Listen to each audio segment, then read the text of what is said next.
예수께서 일어나사 거기를 떠나 두로 지방으로 가서 한 집에 들어가 아무도 모르게 하시려 하나 숨길 수 없더라.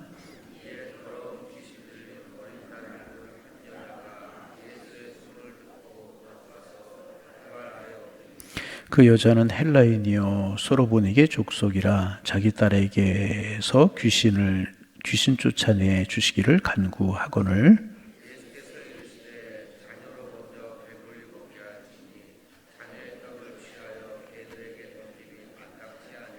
여자가 대답하여 이르되 주여 올소이다. 많은 상아래 개들도 아이들이 먹던 부스러기를 먹나이다.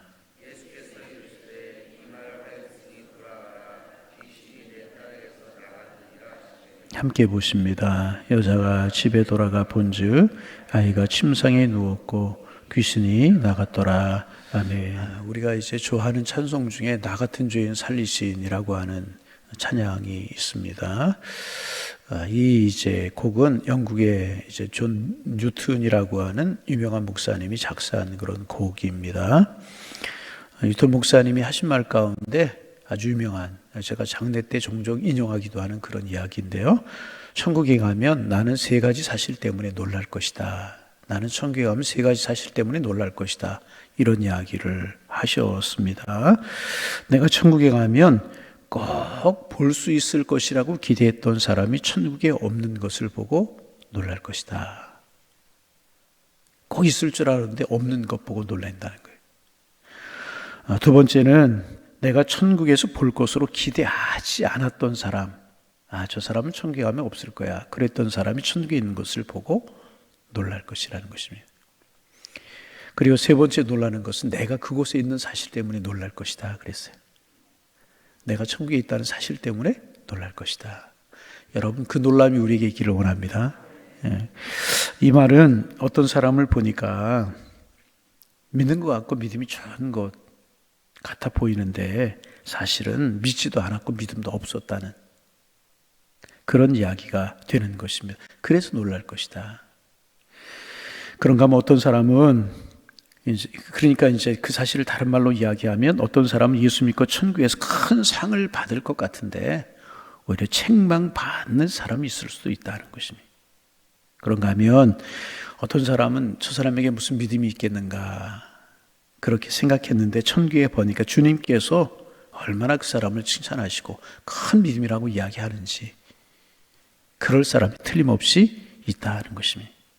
여러분, 실제로 목회를 하면서 성도님들을 보면서 깜짝 놀랄 때가 있어요. 저분에게 믿음이 있기는 있지만은 저분의 믿음이 도대체 얼마나 되는가 의아하던 그런 분들이 계시는데 사실 만나서 이야기해보고 그분들이 신앙생활 하는 모습을 보면 부끄러울 때가 있어요. 야, 귀하다.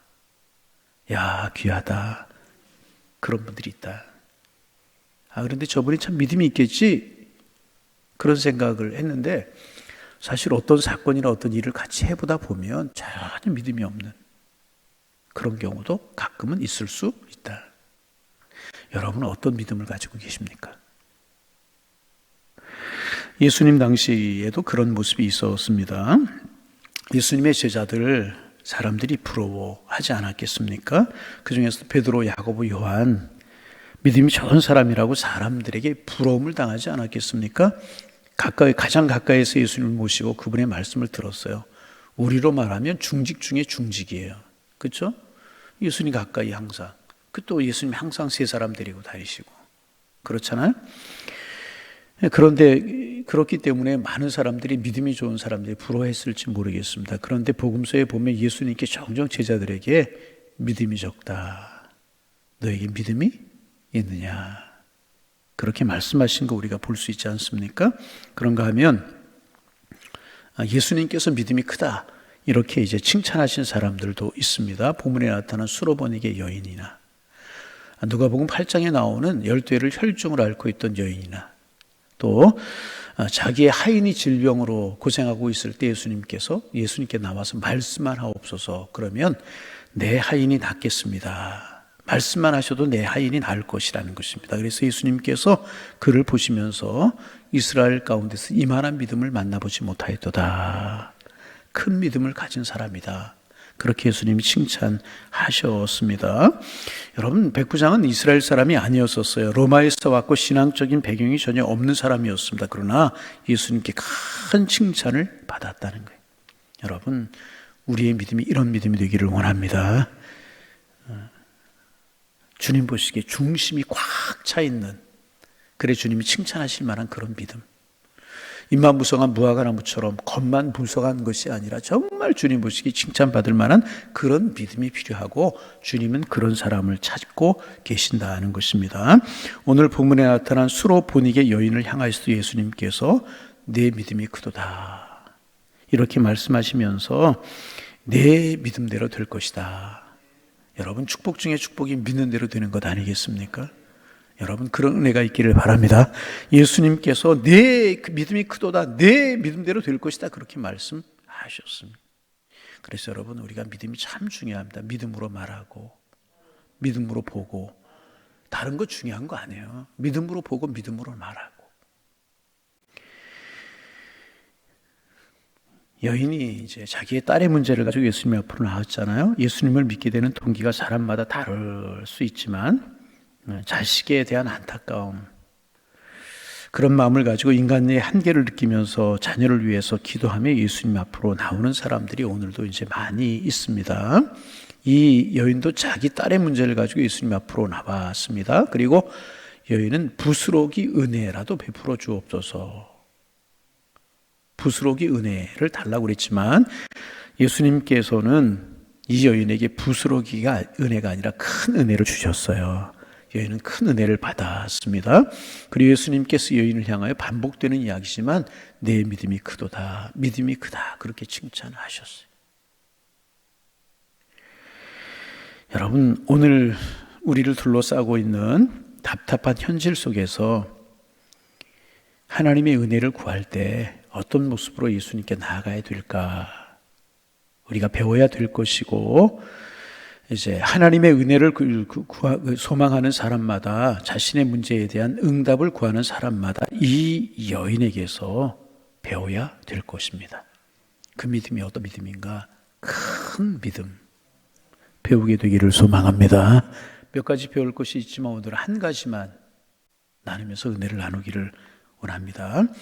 이 여인에게서 배울 수 있는 큰 믿음이란 어떤 것인가? 첫 번째, 오늘 첫 번째 하나만 우리가 나누게 되는데, 이 여인의 믿음은 어렵고 불리한 상황과 조건을 극복한 믿음이었다는 거예요.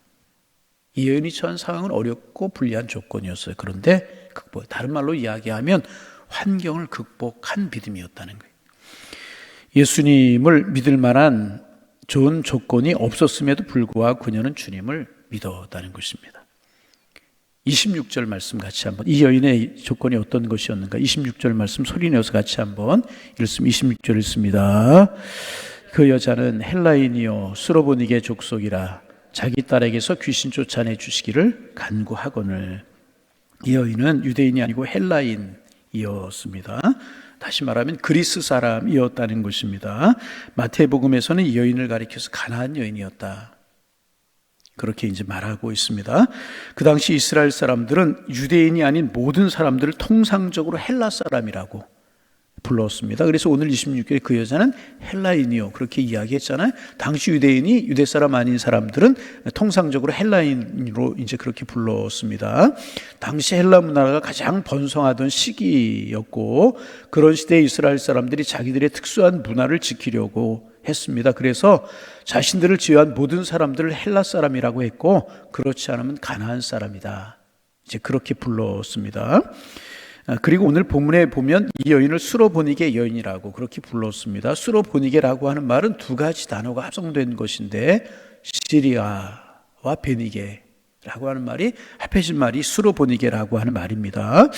베니게는 페니키아라고 하는 말입니다. 그러니까 이 여인은 시리아의 베니게 여인이었다는 것입니다. 이스라엘 영토를 벗어난 여인이었죠. 지금도 이제 이스라엘 북쪽에 가면 헐몬산이 있고, 헐몬산을 넘어가면 레바논 시리아가 있어요. 그러니까 이스라엘 영토를 벗어난 그런 여인이었습니다. 그리고 이 사건, 지금 이 예수님께서 이 여인을 만난 사건이 발생한 지역은 두로라고 하는 지역인데요. 예수님께서 두로라고 하는 지역을 가신 것입니다. 두로는 갈릴리 바다 해안에 있는 곳이었지만 이스라엘 지경 밖에 있는 이방인의 땅이었습니다. 그러니까 이 두로는 레바논이라고 하는 땅에 속한 그런 도시였었습니다. 그래서 이스라엘과 이웃하고 있었지만 아주 사이가 안 좋은 도시가 두로라고 하는 도시였었습니다. 두로에는 유대인에 대한 적개심을 가지고 있는 사람들이 살고 있었고, 그래서 이스라엘 사람들은 철저하게 이방인의 땅으로, 에돔의 땅으로, 가나안의 땅으로, 이방인의 땅으로 그렇게 생각하던 그런 땅이었습니다. 그리고 당시 이스라엘 사람들은 이 이방인에 대한 편견을 가지고 있었기 때문에 이방인을 부르는 최대의 묘욕적인 표현이 뭐냐 하면 개다, 그런 표현을 가지고 있었습니다. 그런데 예수님께서 그 지역으로 가신 것입니다. 그럼 왜 예수님께서 유대인에 대한 적개심을 가지고 있는 이방인 땅으로 가신 것일까 하는 생각을 할 수 있지 않습니까? 이제 본문의 사건에 이르기까지 일련의 과정들을 살펴보면 예수님께서 이스라엘 땅에서 바리새인들과 많은 논쟁을 벌이셨어요. 여러분, 예수님께서 바리새인들과 논쟁을 벌였다는 이야기를 조금 격한 표현을 쓰면 다투셨다는 거예요. 바리새인들과 논쟁을 벌이시며 다투셨습니다. 이제 바리새인들은 예수님을 불법을 파괴하는 사람으로 간주해 버렸어요. 그래서 핍박받고 논쟁하시던 예수님께서 아마도 휴식이 필요한 것이 아니었을까. 그래서 이스라엘 지경 밖으로 가셔서 두로 지방으로 예수님께서 가셨던 것이 아닐까. 성경에 기록하고 있지는 않지만 우리가 그렇게 이제 이야기할 수 있어요. 여러분, 우리 주님을 편안하게 해드린 우리가 되기를 소망합니다. 하나님 우리를 보시고 기뻐하시고, 예수님 우리를 보시고 즐거워하시고 평안해 하시는 그런 은혜가 있기를 소망합니다. 바리새인들 예수님 불편하게 만들었어요. 이스라엘 백성들 예수님 환영하지 않았다는, 그 예수님께서 이방인의 지역으로 가셨다니, 참 이 말씀을 보면서 마음이 아프잖아요. 주님이 우리의 마음의 문을 두드릴 때 마음의 문을 활짝 열고 주님 영접해드리고 주님 은혜로 모셔서 주님을 편안하게 해드릴 수 있는 우리가 되기를 소망합니다. 성령님이 우리 속에 춤을 출 수 있도록 해드리는 믿음이 필요하다는, 예수님 이방인의 지역으로 가셨다는. 그런데 뜻밖의 그런 이방인의 지역에서 예수님을 신뢰하고 예수님을 믿고 사랑하는 아름다운 사람을 만나게 되었다는 거예요. 뜻밖의 사람을 만나게 되었다는 거예요. 이 사실이 예수님에게는 감격 아니었겠습니까? 유대에서는 바리새인들 예수님 핍박하고 신란하고 조롱하고 배척하는 사람들이 많았는데 이방인의 지역으로 갔더니 예수님을 영접하고 환영하고 사랑하는 사람이 있는 거예요. 얼마나 예수님 앞에 기쁨이었겠습니까? 이방인이라고 하는 것, 그들에게는 신앙적인 배경이 없었지만 그것이 신앙을 가질 수 없는 이유가 될 수는 없었다는 거예요. 그렇기 때문에 오히려 또 순수한 믿음을 가졌을지도 모르겠습니다.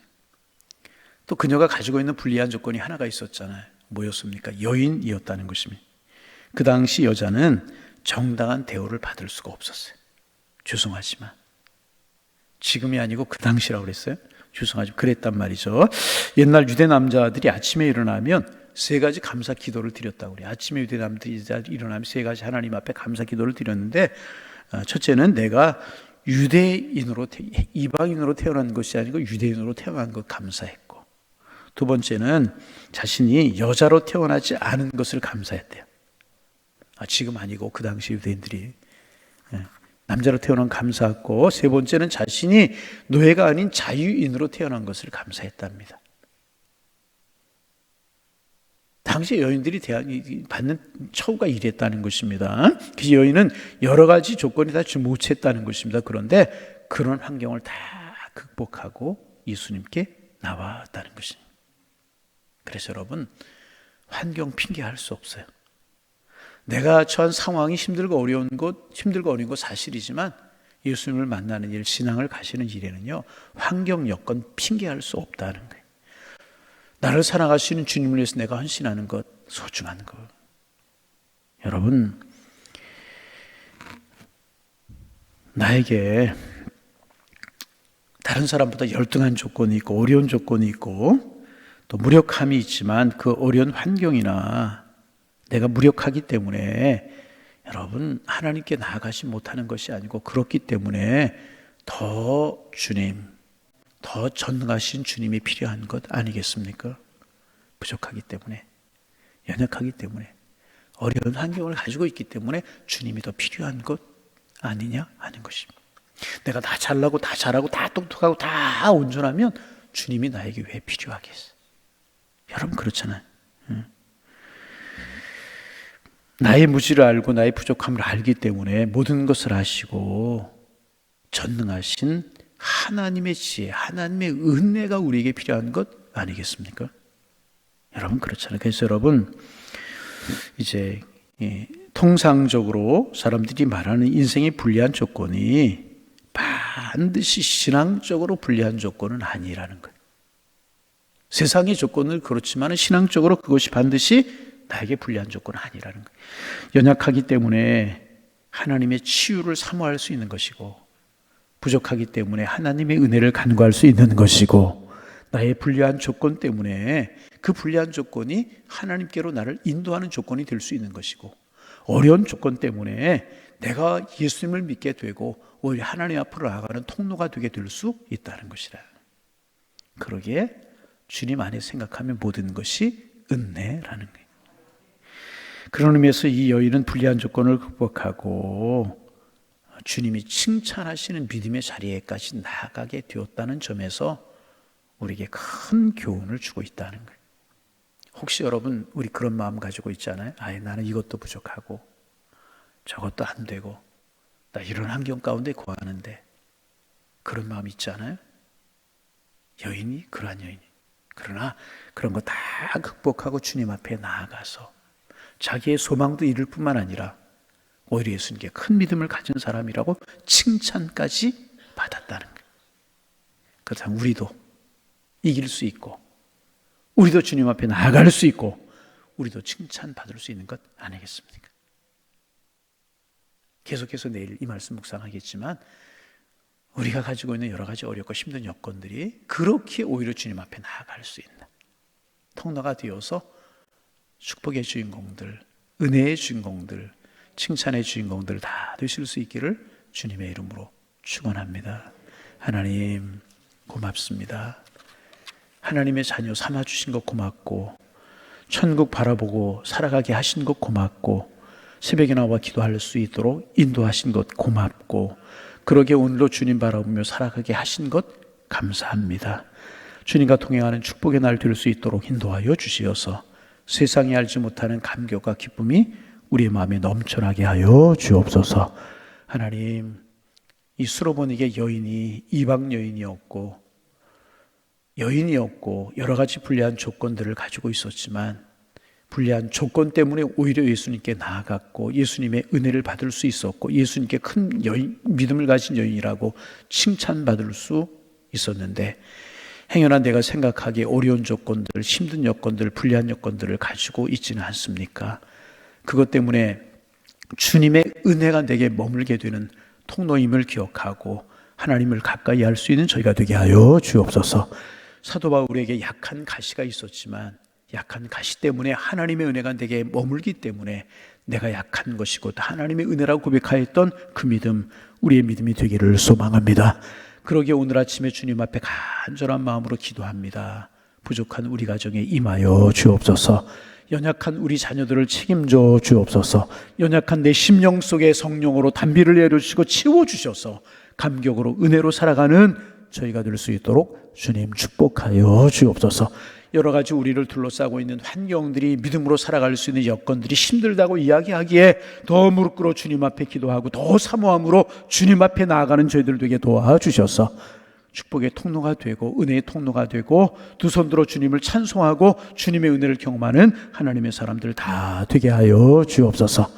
우리 비본질적인 것 붙들고 살아가지 않게 하시고, 비본질적인 것 붙들고 아웅다웅하지 않게 하시고, 본질을 붙들고 예수님 붙들고 믿음을 붙들고 주님이 기뻐하신 이 무엇인가를 날마다 묻는 저희와 저희 교회 저희들 되게 하셔서 하나님 보시기에 기쁨이 되고 복의 복을 누리며 살아가는 저희들 되도록 주께서 인도하여 주옵소서.